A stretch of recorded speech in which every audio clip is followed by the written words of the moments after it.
Good evening. This is Crime Classics. I am Thomas Hyland. I'm going to tell you another true crime story. Listen. The man is nailing a horse's picture to the wall. The horse is pawing the western skies in the classic attitude of pawing horses, and it is the top half of a calendar distributed by Isaac's Livery. It's a hot April day in St. Joseph, Missouri, in the year 1882, and the man is hanging the picture in his living room because he has a fondness for the noble beast. Horses have got him out of many a critical situation, such as 1, holding up railroads, 2, robbing banks, 3, murdering fellows. His name is Jesse James, and as soon as he finishes hanging that picture, a friend of his is going to shoot the back of his head off. So tonight, my transcribed report to you on the death of a picture hanger. Crime Classics, a new series of true crime stories taken from the records and newspapers of every land from every time. Your host each week, Mr. Thomas Hyland, connoisseur of crime, student of violence, and teller of murders. Now, once again, Thomas Hyland.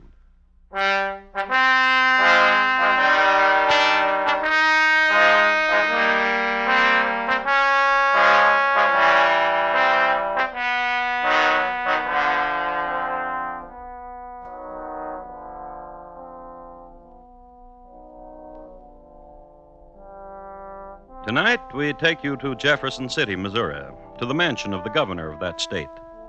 His name was Crittenden, but his cronies called him Critch. He liked living in the governor's mansion because he never had it so good.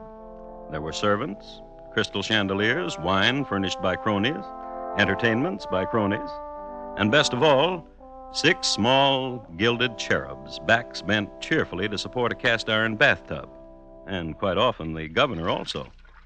So, if you've never attended the governor taking a bath, here's your chance. Where's that soap? Where is it? Well, there it is, Critch. Right behind you. Sheriff. Uh-huh. When's the last time you had a bath? Kansas City. Just after the hanging of Billy Bob Williams. Let's see, that was, March 12th last. What a memory you got, Governor. Yeah, hanging outlaws is one of the nicest parts of this job, Timberlake. You ever get to be governor, hang a lot of outlaws and remember when. That way you can tell people, and people will be impressed and keep you governor. I'll remember. Hand me that rose water and glycerin, Sheriff. Oh, sure. Thanks.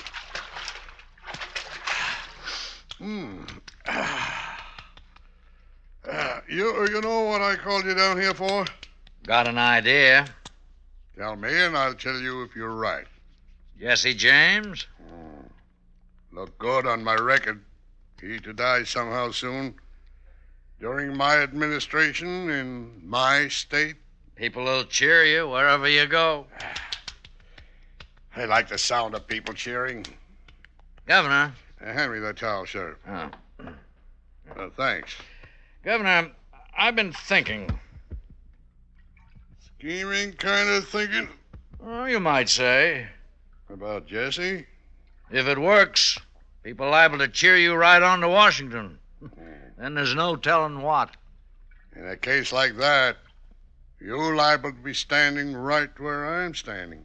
That's right. Get Jesse for me. I'm gonna do that.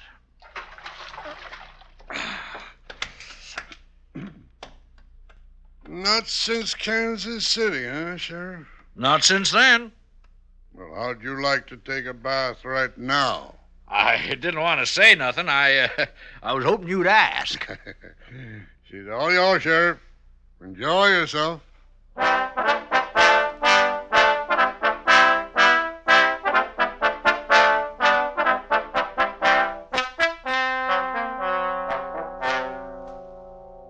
Sheriff Timberlake was a man who instinctively knew his way around a bathtub. He soaked, lathered, and rinsed, and was out of there in the shake of a lamb's tail. Then he went home. Then he changed his clothes. He got into a nondescript outfit of brown woolen pants and a black alpaca coat, and he went down to Kansas City. Many things were to be found in Kansas City. a wooden monument, long since burned, of Daniel Sanker, who got a message through to his beleaguered dad, a grand opera house, and 3 mechanical pianos, each with fiddle attached. All in all, it was a very happy community.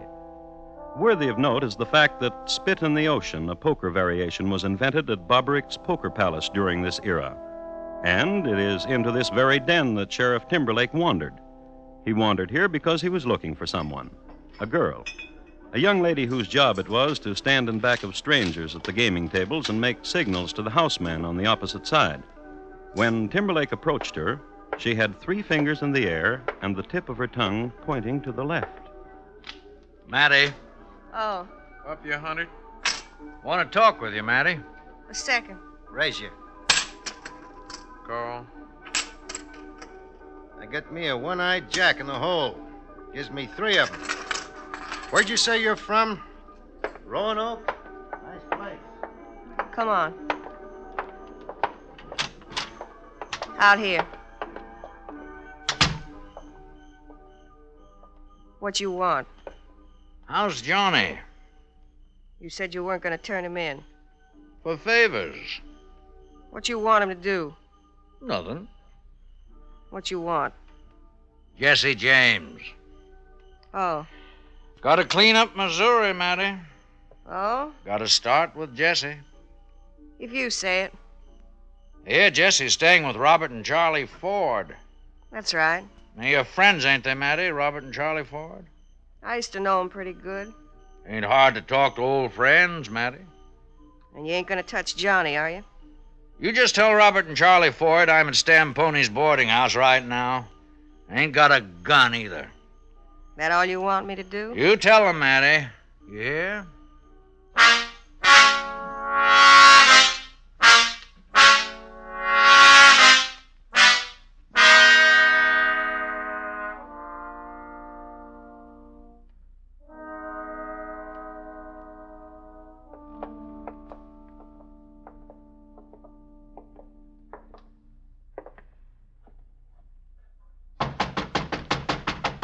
Who is it?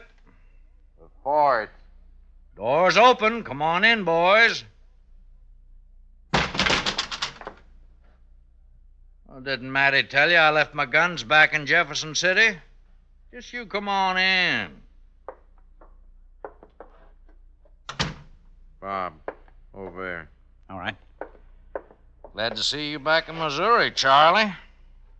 Heard you and Robert were over in Kansas for a while. Heard you're in jail. Heard you killed a man to get out. Glad to see you back in Missouri. Bob, get him. All right. I told you I weren't holding no iron, boys. Making sure. Take his shirt off him, Bob. Now let him go, Bob. How come you ain't holding nothing, Sheriff? Well, now you know what I'm going to say, you believe. Go on back there, Bob, where you was before. All right. Sheriff, you crazy? Let me ask you a question, then you decide.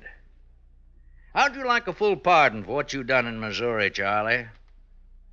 Robert, you need never go back into Kansas. You're free to stay here as long as you live. Come and go as you please. Don't have to worry about killing 4 people in Missouri. Besides, have $10,000. You've been robbing, you've been stealing, you've been killing. You got $10 between you? Both of you murderers, thieves, scum. I figured you'd do that. I'm glad you did. Because now you're hating yourself. Put your gun back, Bob. Let him run on a little bit more. You like Jesse James, Charlie? Ain't nothing about him I like or don't like. You like Jesse, Robert? Man's talking to you, Robert. Wants to know you like Jesse. Do you? Once Jesse and Bob had a little fight. 2 years ago, Bob was only 19 and Jesse a full-grown man.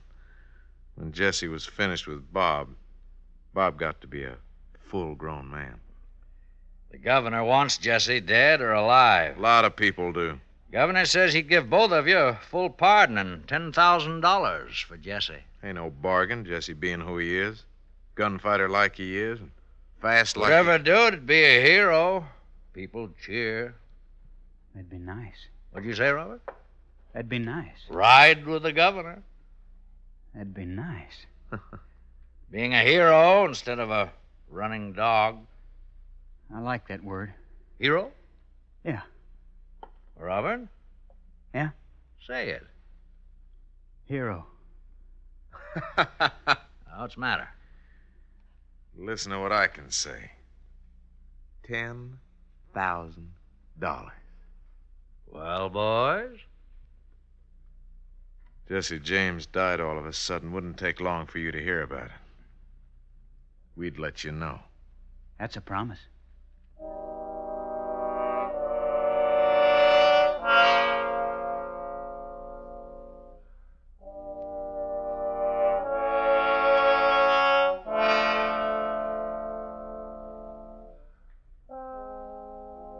Chain reaction.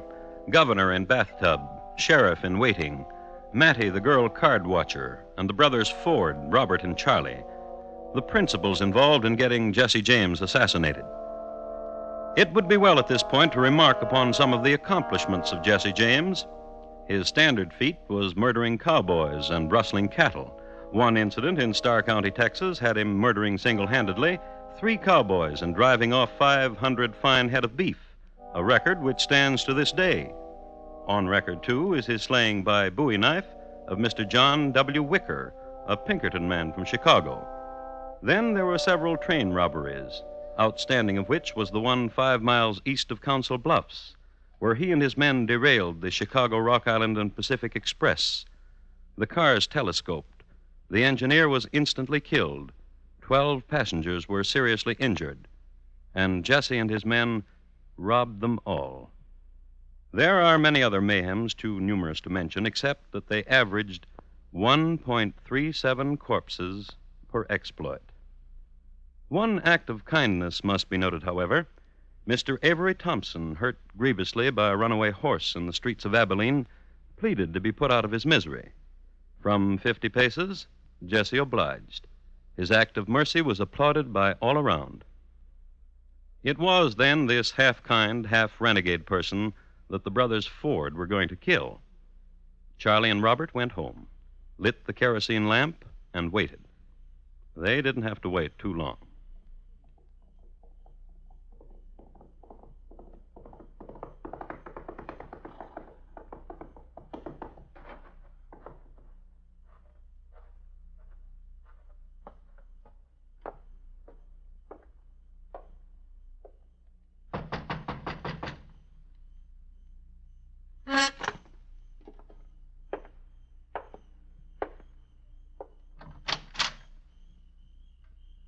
Hi, Jesse. Come on in.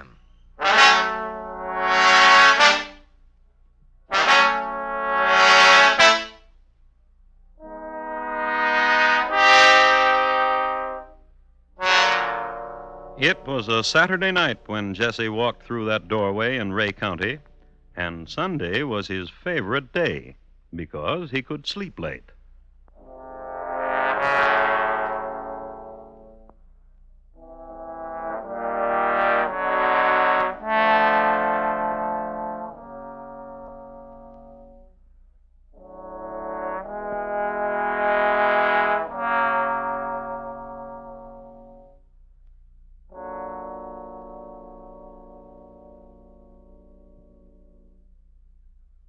You are listening to Crime Classics and your host, Thomas Hyland. Tomorrow night, if you're in the mood for still more adventure listening, don't miss 21st Precinct, the program that probes the inner workings of the world's largest police force.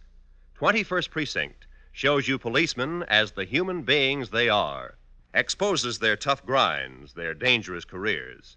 Remember, it's Tuesday nights on most of these same stations, presented by CBS Radio. And now, once again, Thomas Hyland and the second act of Crime Classics, and his report to you on The Death of a Picture Hanger.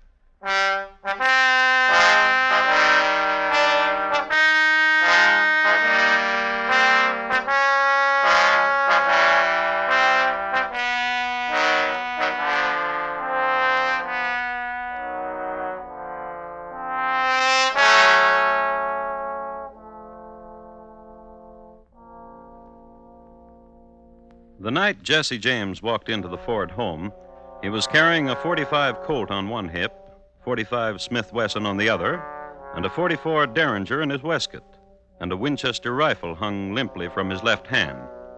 Armed in this manner was standard operating procedure for Jesse when he walked into homes, a procedure which varied only some years before when he courted. At this time of romance, he did not wear the Derringer. It should be remarked, however, that the Winchester was kept by his feet like a faithful old dog. All of which adds up to the fact that all of the people who tried before this Saturday night to kill Jesse were long dead. And the Ford boys, Robert and Charlie, were well aware of this fact. But Robert wanted to be a hero, and Charlie wanted $10,000. So they were very hospitable. Sit in the rocker, Jess. Want some whiskey? Bob. Heard you've been in Jefferson City, Jess. Here you are, Jess.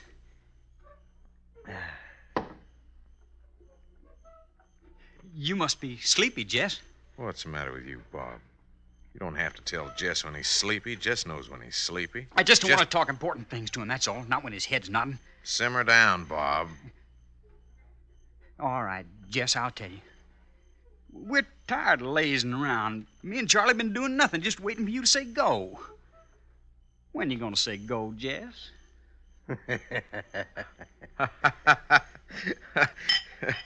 Kid's anxious, Jess. Just like kids. Tired, that's all. Been on my back like this for a week, Jess. Worrisome, ain't he? Listen, Jess, we figured something. The train, Jess.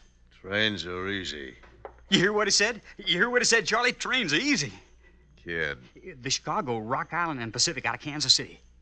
It makes a stop at Winston, Jess. At Cameron, too. Here's your drink, Jess. We gonna do it to the train, Jess? Need some sleep. Bob, fix Jess that place in the barn. Sure will.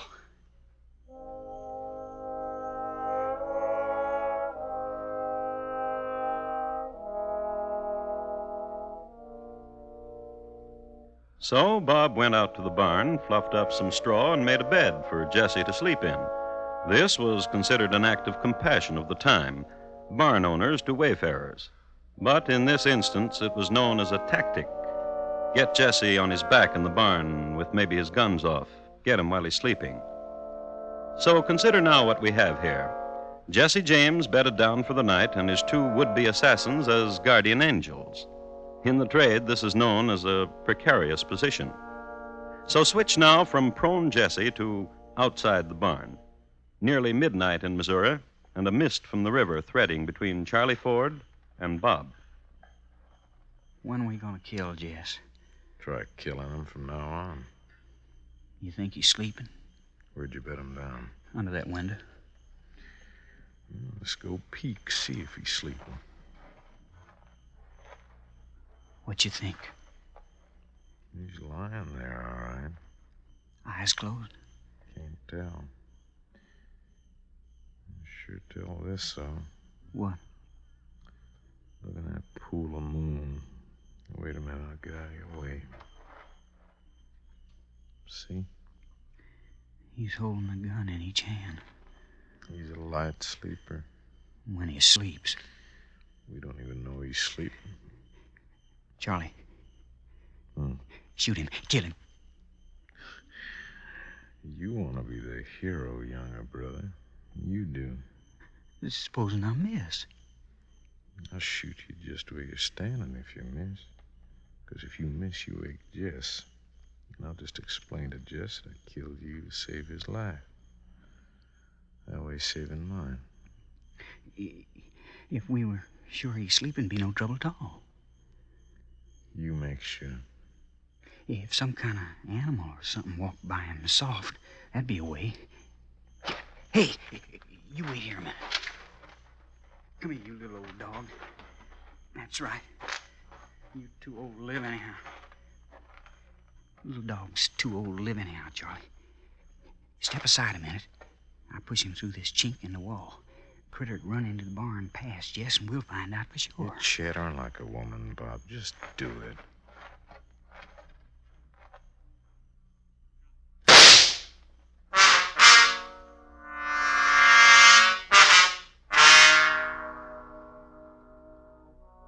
Bob and Charlie huddled together that night, and in the morning they flashed their nicest, sleepiest grins when they awoke to find Jesse James standing over them. I shot me this critter last night. Who's gonna cook me my breakfast? The boys tumbled out of bed and vied who would be first at the skillet. Bob won, and Charlie put the kettle on. It was late, and it was Sunday, so they had brunch. Toward its end, as a gesture of carefree camaraderie, Jesse heaved the Ford's best china against the wall. Breaking them against the wall's easy, Jess. Why don't you throw them up in the air and shoot them? You crazy, Bob? What'd you tell him to do that for? Use up all his bullets, and then we... Watch it, Jess! Ain't gonna hit you, Bob. Just seeing how close I can come. In the name of heaven, Jess! Cut it out, Jesse. You got the kid almost crying. Stand still. See how you like it, Charlie. See if I can fan your ear without drawing blood.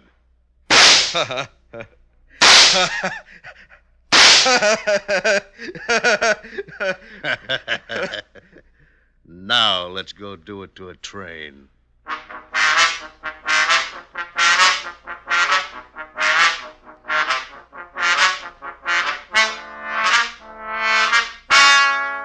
Which meant riding down to Winston, which meant for the Ford boys a constant vigilance for the moment when Jesse would turn his back, would ride ahead of them a few paces. Anything so that they could have an irretrievable advantage.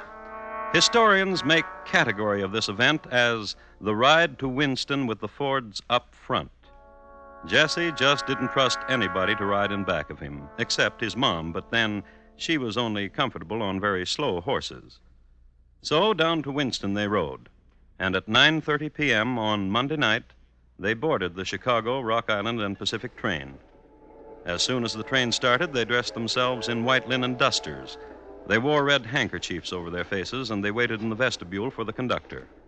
15 minutes later, Jesse James and the Fords left behind them 2 corpses, a wounded engineer, and an empty duck cage, the boys having released a dozen ducks from the express car. They took with them $8,000 in cash and convertible mementos. The boys jumped off the train at a point where they had tethered their horses. Then they rode south. They rode to St. Joseph, Missouri. They rode to the home of Jesse James, with Jesse riding behind.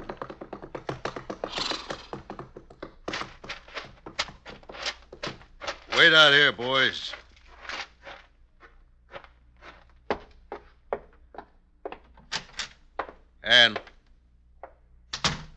Annie. That you, Jess? Sure. I'm in the kitchen. Oh, hello, Jess. Don't you kiss me now, Ann. You wait till I wash off this road dust. I don't mind. You're too pretty to get mussed up. Oh, Jess. What you got there, Ann? I was in Isaac's today to see about some harness. He gave me this calendar. He said, you put this up in a nice place, Mrs. Howard. Everybody in town calls you Mrs. Howard, don't they, Ann? They call us the Happy Howards. They ask what you do. I say a traveling man. You been traveling, Jess? I brought you a watch, Mrs. Howard. Here. Why, Mr. Howard, porcelain and gold, just what I wanted. Now you go away and wash so I can kiss you. What you doing to that calendar, Jess? Pretty picture of a horse, Ann. Tear off the calendar part. It'll look nice in the parlor. Nail it up in the parlor, Ann. Some tacks and a hammer in the cabinet. Brought the Ford boys with me, Ann. Oh, that's nice. I'll have the boys come in. You make us something to eat. I'll fetch you some water first for washing. Come on in, boys.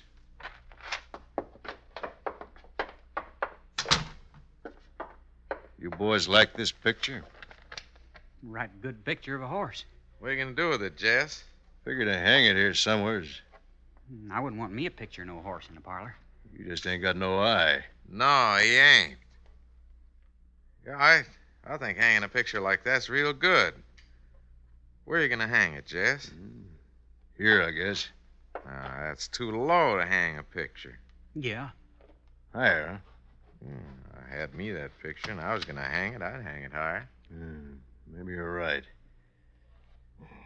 Pleasant to be home. How's your missus? Pleasant to be home. Man don't have to carry around all these guns weighing heavy around his middle. Feels mighty fine. I said, how's your missus, Jess? Getting water. Gonna cook us something. Get off that chair, Bob. What for? You stupid. I said I was gonna hang me this picture. All right.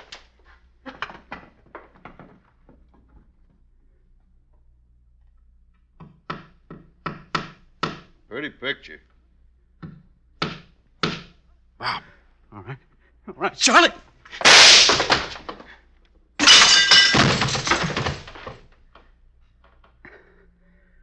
You shot the back of Jesse's head off, Bob. That make me a hero, don't it? Sure does.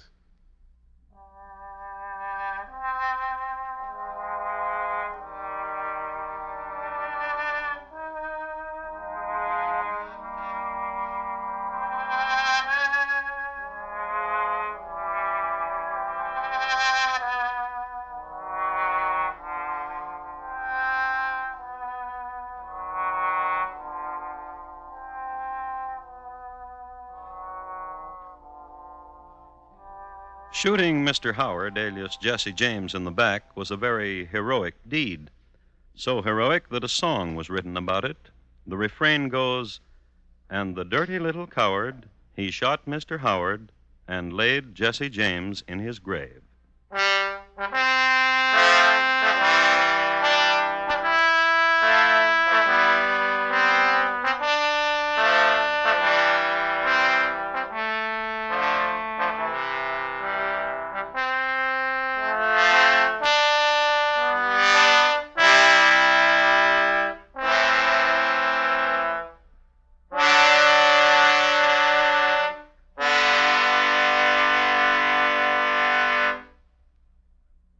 In just a moment, Thomas Hyland will tell you about next week's Crime Classic.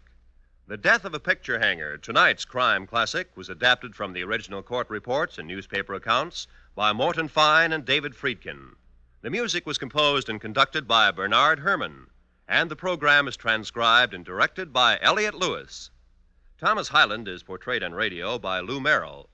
In tonight's story, Clayton Post was heard as Jess, Paul Frees as Charlie, and Sam Edwards as Bob. Featured in the cast were Joseph Kearns, Charlotte Lawrence, Paula Winslow, and Joseph Granby. Roy Rowan speaking. Now, here again is Thomas Hyland. Next week, a bedroom in Baltimore, Maryland, in June 1871. Its occupant, William Scott Ketchum, Major General, United States Army, retired. My report to you will be on the final day of General Ketchum and how he died. Thank you. Good night.